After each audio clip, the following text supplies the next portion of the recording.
동성애에 대한 이런저런 생각의 주제입니다. 명리학적 입장, 접근 정도의 주제라고 할게요. 제 친구가 있습니다. 언젠가 친구로부터 이런 얘기를 들었습니다. 같은 회사 동료가 있대요. 근데 이제 너무나 마음이 맞고 교양 있고 취향도 맞고 친구 이상의 동료였다고 합니다. 좋은 사람이라고 생각하는 거죠. 집도 오가고 밥도 같이 먹고 영화도 같이 보고 늘 얼굴 보고 소소한 일상을 공유하는 자매, 그런 느낌으로 지냈다고 해요. 그런데 이 동료가 어느 날 자신은 동성애자라고 커밍아웃을 한 거죠. 자신의 비밀을 털어놓은 거예요.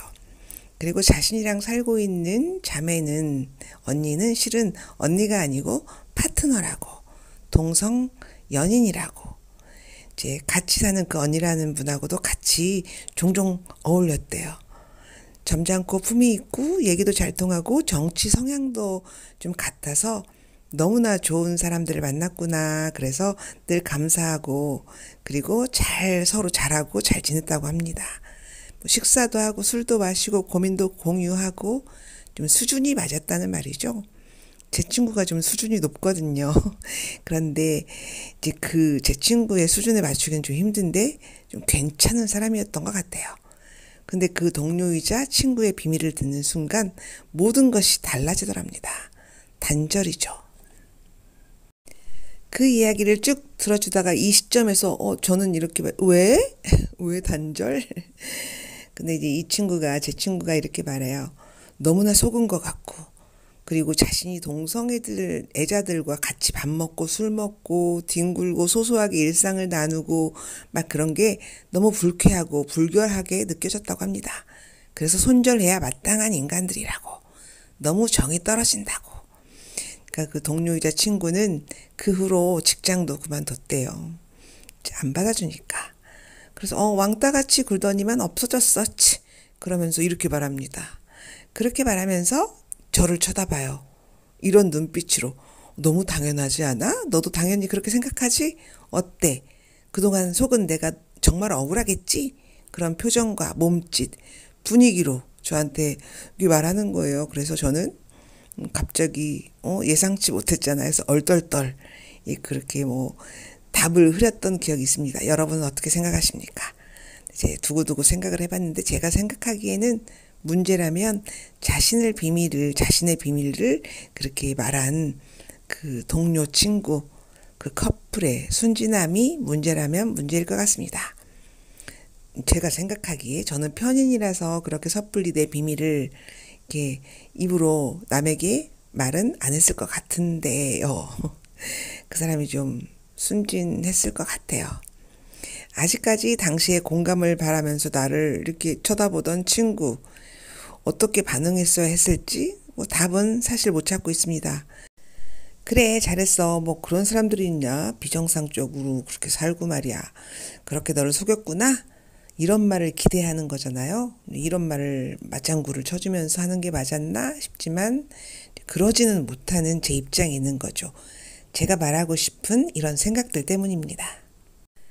그 동성인 커플도 그들이 살고 싶은 삶을 살 권리가 있잖아요. 세금도 내잖아요. 물론 남에게 피해가 안 가는 범위 내에서 하면 좋겠죠. 그렇다고 동성애가 크게 장려할 만한 일은 아닐 것이고요. 국가적, 사회적, 범지구적, 종교적, 문화적, 인간 생물학적 진짜 여러 가지 입장을 댈 수가 있죠. 아주 많은 입장에서 장려할 만한 일은 아니죠. 그래서 동성애에 대한 사람들의 생각이 어떤지 알고 싶잖아요. 나만 그렇게 생각하는지 여러 사람에게 물어보기도 했습니다. 기꺼이 그들과 친구를 해주고 싶다. 이런 사람은 없어요. 존중해줘야 된다는 입장도 있고 호기심으로 옆에 하나 있었으면 좋겠다. 이런 사람도 있고 어떤 사람은요. 종교적인 입장이 아니더라도 혐오에 가까운 표현을 합니다. 이제 제가 물어봤으니까 제 질문이 흥미로우니까 진지하게 자기 입장을 말해주면서도 사주 명리학 사주 글자로 그런 동성을 사랑할 수 있는 소질, 사랑하는 사람, 동성애자 쉽게 말하면 그런 사람을 알 수 있냐 이렇게 물어보기도 합니다. 어떤 사람은 이제 아마 그 동성애를 하는 사람은 인성이 없거나 관성이 없어서 그럴 거야 이렇게 말하는 사람도 있어요. 왜냐하면 남 부끄러운 줄 모르니까. 근데요, 인성 있어요. 관성 있어요. 절대 아닙니다. 인성도 관성도 있는 경우도 많아요. 있겠죠. 인성이 있겠죠. 무인성이 그러진 않으니까요. 이 동성애도 여러 가지 종류가 있습니다. 동성애도 선천적인 사람이 있습니다.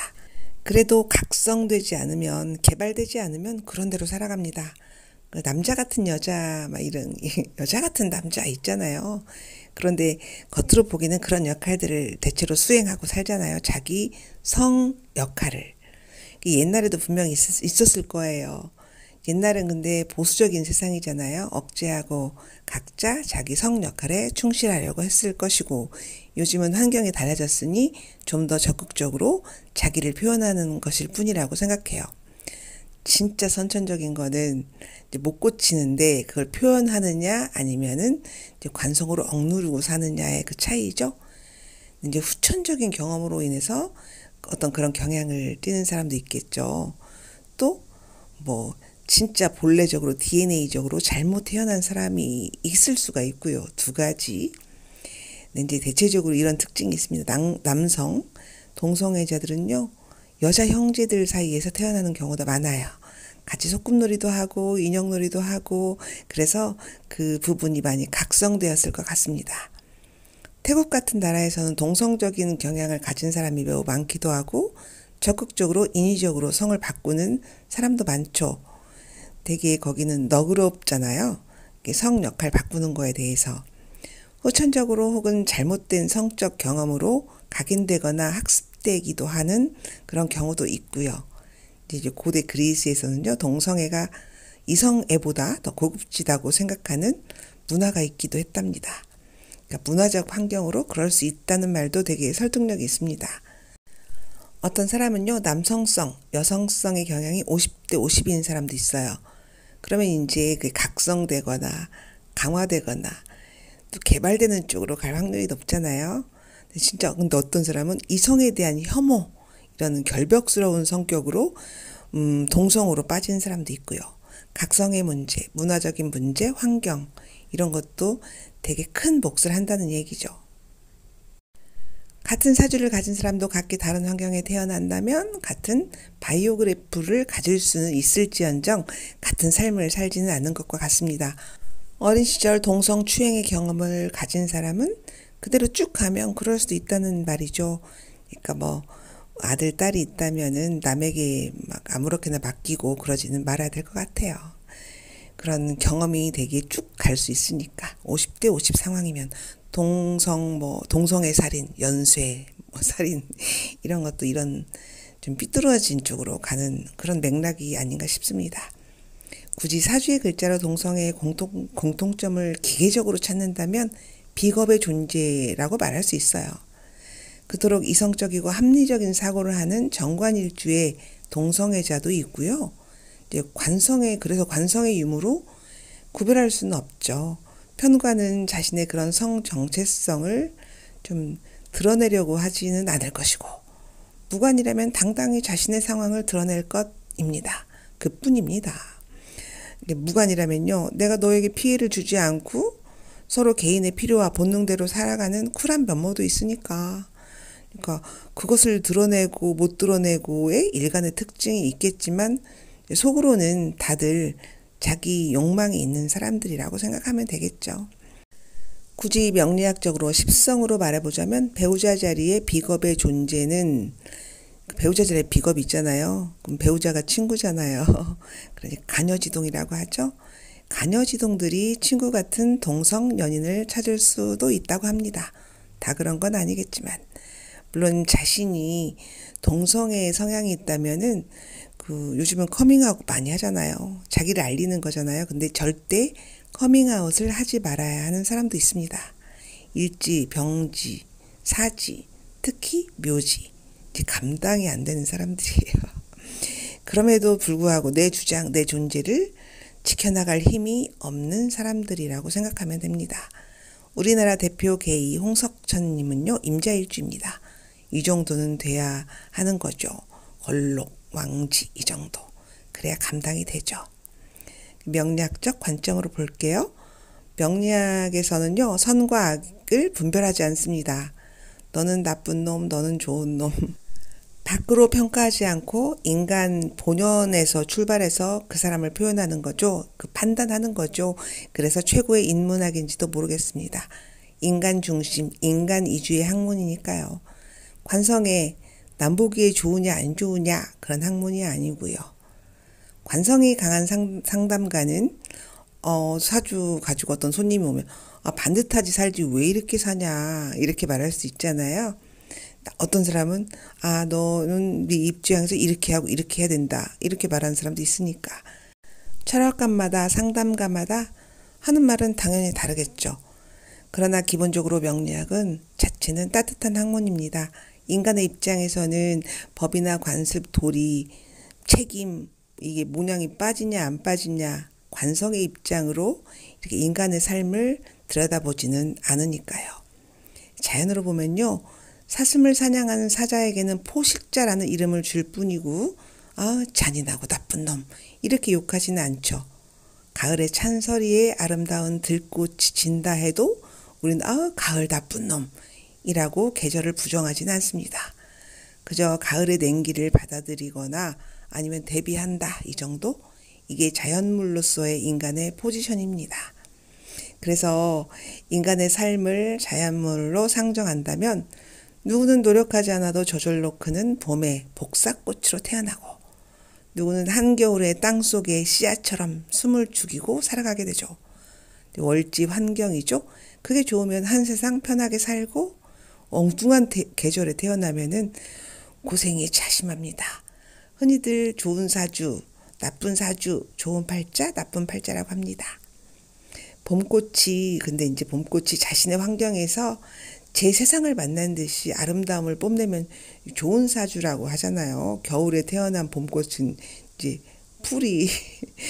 진짜 풀이 죽겠잖아요. 근데 일단 계절 잘못 태어나면은 방어할 일, 준비할 일이 많은 인생이 되는 거죠. 얼어 죽거나 떠 죽을 수 있으니까 그렇죠. 근데 이제 봄꽃의 입장에서 나는 스스로 잘났고 내가 능력 있고 그렇게 오만에 빠지거나 그러면 안 되겠잖아요. 그걸 알아야 되는데 내가 잘나서가 아니고 나는 그냥 운이 좋아서. 근데 이제 그렇게 안 되죠. 그런 봄꽃이 겨울꽃에게 이렇게 말해요. 너는 네가 못나서 너는 네가 부족해서 이제 그런 말은 참 겸손하지 못한 말일 수도 있습니다. 그러면 이제 봄꽃이 말하죠. 야, 부모 백도 능력이야. 이런 말. 그러면 이제 겨울꽃들이 이제 난리가 나는 거죠. 근데 부모 백도 능력이다. 이런 말은 맞는 말일 수도 있지만 겨울꽃의 입장에서는 참 가짜는 말입니다. 이게 봄꽃에게 이렇게 말해. 너 겨울에 혹한을 견뎌봤어? 어디서 알지도 못하면서 까불고 있어. 이럴 수도 있잖아요. 그죠? 인생적으로. 제 계절을 타고나지 못한 사람은 힘들 수밖에 없습니다. 삶의 애로와 장애물이 당연히 있죠. 환경이 안 좋은데 자신의 계절이 아닌 곳에 태어났으니까. 어떤 사람이 이렇게 말하기도 해요. 야, 겨울에 태어나면 진짜 힘들어. 이렇게 일리는 있다고 생각해요. 그래서 이 노래에 태어나면 좋다. 막 이렇게 말하는 사람도 많아요. 누구는 그 계절에 태어나고 싶어서 태어났나요? 내가 원하든 원치 않든 제 계절에 태어나지 못한 사람은 월지 상황 좀 특이하고 어떤 부분은 좀 힘들어 보입니다. 근데 그 특이하고 별나 보이는 그 힘듦을 다른 사람들이 탓하고 비난하고 돌까지 던질 필요는 없다고 생각해요. 제 생각이에요. 돌을 던지셔도 좋고 알아서 하시는데 근데 이제 이렇게 힘든 사람은요. 힘든 사주, 힘든 운 너무 힘들다 보면요. 여기서 멈추고 싶을 때도 있어요. 특징. 이런 사람은 밤에 잠자리에 들면서 아침이 안 왔으면 좋겠다 하고 잠자리에서 절망합니다. 내일이 빨리 와야 될 텐데 이런 사람은 행복한 사람인 거죠. 우리나라는 코로나로 사망한 사람보다 어떤 특정한 기간 안에 자살을 선택한 사람의 숫자가 더 많다고 합니다. 극단적 선택이라고 말하죠. 예전에는 그냥 사망, 자살 이렇게 했잖아요. 근데 좀 순화한다고 극단적 선택이라는 말을 언제부터 썼는지 모르지만 어느 순간부터 썼어요. 제가 좀 오래 살아가지고 그런 기억이 있습니다. 멋진 말인데 저도 그렇게 생각했거든요. 근데 선택이라는 말은요, 그냥 선택이잖아요. 살 수도 있는 다른 방법이 있는데 굳이 네가 죽는 쪽으로 선택한 거야. 이렇게 개인적인 선택으로 이제 몰고 가는 그런 경향이 있는, 책임을 개인에게 미루는 거죠. 여러 가지 선택지에서 네가 그걸 선택했으니 지극히 개인적인 네 선택이지 사회적인 책임은 쏙 빼고요. 그런데 어떤 사람은요, 선택의 여지가 없었을 수도 있잖아요. 요즘은 굶어 죽는 사람은 거의 없죠. 있다 해도 그걸 스스로 그럴 수밖에 없는 내 체면, 수치심, 문화적인 관습, 자존심 때문입니다. 도와달라고 하면 누구든지 도와줄 수 있고 내가 살 수 있는데 남들 눈에 내가 어떻게 보일까? 사회적인 관성의 잣대로 보니 내가 가치 없어 보이고 앞이 안 보이고 못나고 또 관성으로부터 선택되지 못하고 이런 것들이 있겠죠. 다들 그것 때문에 죽습니다. 남, 관성, 보는 눈, 남의 기대치가 없다면 내가 삼천궁녀를 거느린들, 누구를 사랑한들, 콩으로 매주를 쓰든 팥으로 매주를 쓰든 하등의 문제가 안 되죠. 나만 좋으면 되잖아요. 근데 우리는 보이지 않는 관성의 세계, 남과 더불어 남을 의식하고 살아가는 그런 세상에 살잖아요. 그래서 남이 던지는 관성의 돌에 맞아 죽고 남들과 비교당하는 관성의 잣대에 죽고 고지식하고 비정하고 냉정한 관성의 틀 안에서 죽습니다. 여러분의 생각은 어떠신지 모르겠습니다. 근데 이제 이런 사람들 있잖아요. 그래, 다 좋아. 동성연애를 용인한다고 쳐. 그러면 자식은 누가 낳냐? 인구는? 국가의 존속은? 종교적인 이상은? 이게 공동체적인 마인드 관성이죠. 이제 관성은 남을 생각하는 마음이고 우리라는 공동체를 생각하는 마음이지만 이게 때로는 개인적으로는 극단적일 때가 있습니다. 사자가 사슴을 잡아먹듯이 없애버려, 잡아먹어버려, 밟아버려 이렇게. 생태계가 선명하고 깨끗해질 것 같지만 그 부작용도 되게 많을 수 있어요. 다름을 인정하라는 말은 쉬운 말은 아닌 것 같습니다. 계절은 근데 돌고 돌아요. 내가 밟을 일이 있잖아요. 그럼 나도 어느 운에 밟히는 거예요. 내가 어떤 유튜브에 엄청 욕을 써놨다. 그러면은 그 사람은 욕을 많이 먹고 산 사람. 그리고 왕따를 당하는 사람은 내가 왕따도 시킬 수 있는 사람의 성정입니다. 내가 때리는 사람은 내가 맞아본 경험의 소유자고요. 싫을 수는 있지만 미워하거나 혐오하거나 상처 입히는 돌을 던지지는 말자는 이야기죠. 돌아온다니까요. 명리학은 인문학이죠. 당신이 행복하기를 바라는 학문이죠. 그런 입장에서 말씀드리는 겁니다. 타인에게 돌 던지는 사람은 반드시 돌 맞을 일이 있다. 겸손해질 일이 나에게도 생긴다는 말씀이죠. 행복해지기 위한 조건, 좋은 사람이 되기 위한 조건, 좋은 인생을 사는 사람의 조건은 살신성인을 하는 사람이 아니에요. 자기 자신을 망쳐가면서 헌신, 봉사, 기부하는 사람은 아니에요. 어떤 사람이냐면 제가 생각하기에 내가 아프면 남도 아플 거다 이걸 아는 사람이에요. 그러면은 크게 탈이 없는 사람입니다. 다른 사람이 상대방이 이렇게 내가 심리적으로, 정신적으로, 경제적으로, 육체적으로 힘들 때 이제 그거를 내가 적극적으로 돕지는 못할 망정 쪽박까지는 깨지 않는 그런 마음이겠죠. 최소한.